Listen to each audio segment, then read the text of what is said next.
Rebecca Bolden here from Practice by Numbers, and I am thrilled to have on with us Greg Essenmacher.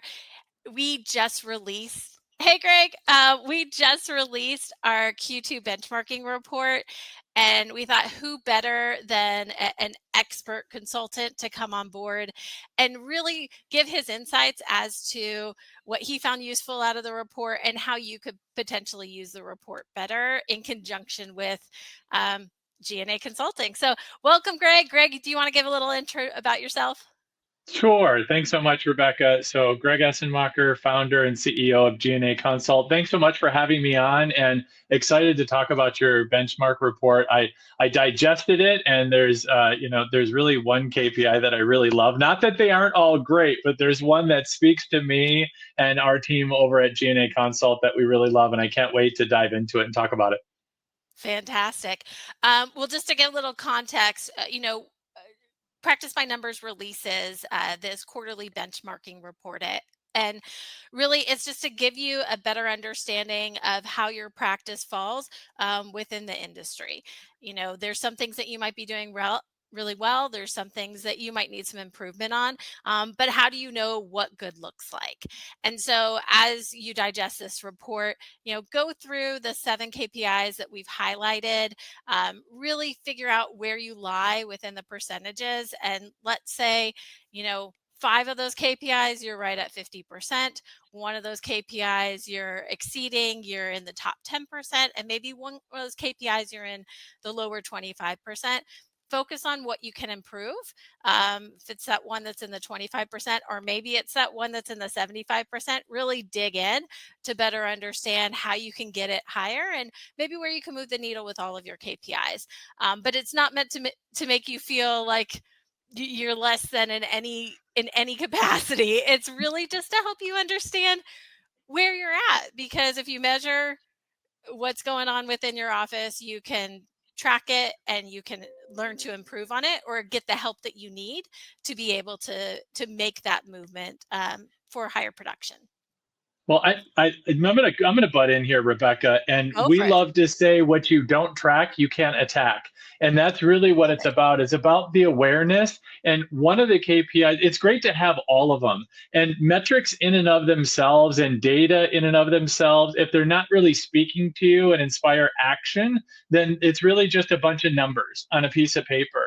And that's why partnering with Practice by Numbers is so essential for us in the full arch lane, right? That's where we live, breathe, and work. And when we're working in that area, it's really, what do numbers say to you? And the one KPI, and I want to call this out because I think it's one of the most critical, it's that stack ranking, right? We don't have all of the answers. We just know the best practices of groups and individual locations that have added full arch to their repertoire of the general dentistry practices. And how are you stacking up of close percentage, right? Treatment plan acceptance rate compared to others. How do you Awesome. rank? What's Awesome. the baseline? And that's really the one that we looked at and said, this matches so well with what we do. Because it's not so much of, well, what's some random number that a marketing company tells you you should do, right? It's what are others doing, right? Where do you stack? Are you in the top 10%? Are you in the bottom 10%? Are you somewhere in the middle? And how do you gain that traction and get better? And we do that all the time. And we do it in a number of different ways. And there's ways to be able to improve. And it's, Rebecca, you know this probably better than I do. It's not so much that you're doing poorly, right? Because if you've invested in Practice by Numbers and other pieces of the tech stack, you're probably doing fairly well. It's about doing a little bit better, 1% better every day, a great book called Atomic Habits. That's what it's Love about. it. It's a lot of the little things. And you pointed that out, right? If there's 7 metrics that you're looking at, 7 KPIs you're looking at, look at the 1 or 2 where you're not stack ranking like other practices. And we do that at G&A Consult. We look at things like buyer behavior, right? And it's a simple stoplight, green, yellow, red. Green means go. They're buyers, they're ready to go. And are you maximizing that? And I love that you all use this system where what is the treatment presented and what's the treatment accepted, the gap, right? Yep. What's the gap? What's the delta between that? Because it's not so much, oh, did they accept treatment? Yes or no. it's not a binary yes or no. It's really what was presented and what was accepted. And that's why practice by numbers is so savvy the way that you do that. So you can really start to gauge that and say, are we really on target? And we do that with that in custom playbooks and really working with practices on identifying where are they stacking up against others and themselves. Are they showing that continual improvement? So we were really excited to see this part of this report that you put out, and we're like, ding, ding, ding. We were all excited to see that. I mean, all of us on our team all pointed to the same one. It was pretty unique that we all agree on something because we generally don't all agree on the same thing. Yeah, and I love how you mentioned it's not just about what's been accepted. It's really about what's been presented versus accepted. Both, the patients that you present treatment to and how many of those patients accepted a treatment plan, but also the value of those cases. Like, are you under presenting, or are you only presenting the highest option? And that's why your case acceptance is low. But if you're under presenting, like, hey, how do I add value to what I'm presenting to the patient for, whether that's cosmetic purposes or whether that's simply just great oral health. And so I really love what you do at GNA, helping practices be able to expand their services.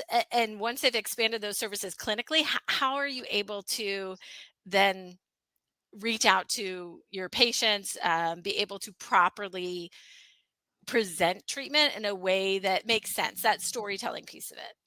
Well, and it's the integration piece that also as well that practice by numbers integrating with the practice management system. Because what we find as well that it's not only day of, right? The day of treatment, especially when you get into the bigger cases, which is where we live in full arch, right? If you're Yep. talking 20, 30, $50,000 cases, I mean, day of is all well and good. When you have the partners for the third party financing, I mean, I don't know about you, but if I were to do a commitment of three, four, five, $600 a month for 8 to 10 years, and I didn't talk to my spouse about it, oof, that's not even a doghouse or a couch for a couple of days or nights. I mean, that's a long time to be able to come back from that one. And I say that because the follow-up cadence with patients of that caliber and of that commitment level, it's not just, oh, well, I followed up, or what's my, spreadsheet, right? It's the integration that you all have with their practice management systems, but it's the type of follow-up that we teach in order to get that emotional charge back to the patient. Because it's not the what, the product necessarily, you got to deliver a good product, but the why, that emotional connection and motivation as they go home and talk to that other financially interested party in their household about this type of commitment for the brand new smile. So tech for tech purposes or metrics for the sake of having numbers doesn't really do anything. It's really what do they do with that? And that's what's really important, having that confidence, because the numbers are telling a story. And then how do we utilize that information? And that's what's so critically important, because if you can break it down with information that you all provide to your customers, then we can help our clients to be able to take that information and be able to focus on the emotional connection with patients and be able to guide them rather than trying to sell to them. And that's really where the difference Absolutely. is. And you can bring the heart back into dentistry where you're really helping to guide patients alongside them and not sell to them. And that's really critically important, Rebecca. Oh, absolutely, Greg. So let's say you are working with a practice who views this report and they say, oh my gosh, Greg, I really want to increase my case acceptance rate. And look, I happen to be, um, you know, working on implants, and maybe I'm working towards those, full arch cases, and I'm excited about that. But I need some help because my team just really look at our numbers. Like, we really just haven't succeeded in being able to convert. What are a couple of tips or some advice you would give to them, in order to start to help to move that needle? What are some things that they could potentially work on? Yeah, the first and foremost thing that I'm going to say is start by just doing a little bit of research and homework. There's a lot of tools out there, right? There's a little bit what I call like this self-guided and directed, kind of like boot camp. right? Yeah. If your team needs some basic foundational work of boot camp, there's enough of the programs out there for that. And you can actually get a lot of that information free of charge. Lots of free resources on GNA Consult all over the place, right? Go there and get some basic information for your team to get them to a basic level, because it might be that is what you need. If you're going to put them into an F-15 fighter jet, and you're really to the point to take to the next level because you're doing some, but you know you really need that custom approach, then you really need to have a conversation about, this is where we're at. We know our potential is here. Let's get to an investment point. That's when you want to start digesting things and saying, there's a key. We need to turn a key. Or if a few years ago it was, man, it was a lot easier back then. Patients really have shifted in the market. So I can tell you in full arch and implants, that pie is growing and it continues to grow.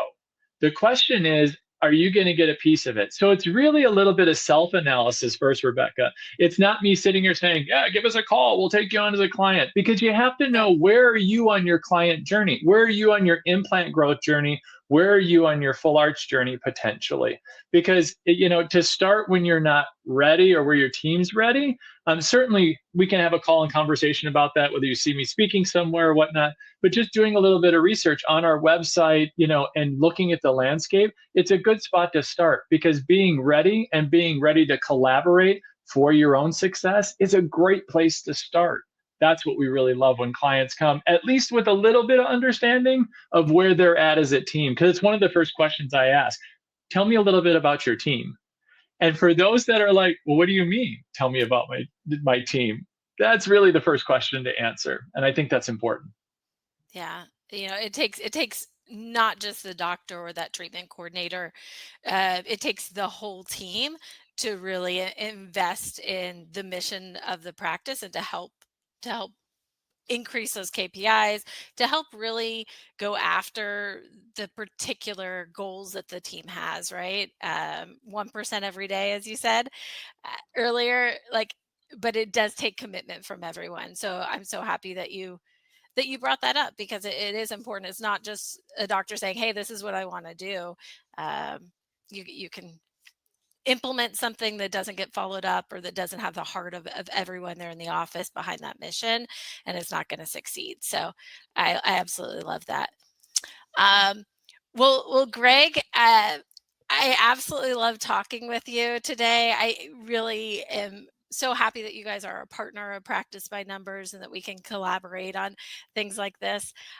But if somebody wanted to reach out to you or reach out to Practice by Numbers to learn more, in the comments, you'll be able to find links to both of our organizations so that you can do a little bit of research for yourself. Um, any final words, Greg? Yeah, I just want to say, like, I love the report that you put out and all of the KPIs. And the reason that we really honed in on that treatment plan acceptance rate, it really shows that if patients are saying, if they're really saying yes to treatment, right? Because I think that's critically important. At GNA Consult, we focus on close rates to seeing if they're buying what really matters. And that collaboration together is why we have the collaboration in the first place. So if you're interested in learning more about kind of where you're at in benchmarking, let's have a conversation. Let us take a look. Let us take a listen. Mention this program that you listen to this. Send over a couple of calls. We'll listen to them. We'll analyze them. We'll put them through. Human beings do this. It's not AI, right? It's real humans. And we'll go ahead and analyze for you and send you back some feedback of some tips on how you can improve. No obligation, right? I don't want, it's not a sales, no obligation whatsoever, just so you can see where you're at and even implement those own improvements on by yourself with your team, because that's what a partnership's all about. That's what we want to do for you, just for watching this short little clip program. And thank you so much for the time and for the partnership, Rebecca. We love the work that you're doing. Continued success and keep bringing those improvements. We love that. It seems like every couple of weeks you guys are coming out with something new that's so resourceful. Thank you so much. Absolutely. And be sure, you know, follow follow along as we release these each quarter, right? See where our benchmarks are this quarter, and how practices across the country improve, or what changes with them on the same KPIs as we report on Q3 and then end of the year. So Appreciate your time, Greg, and I hope you have a great one, everyone. Thanks.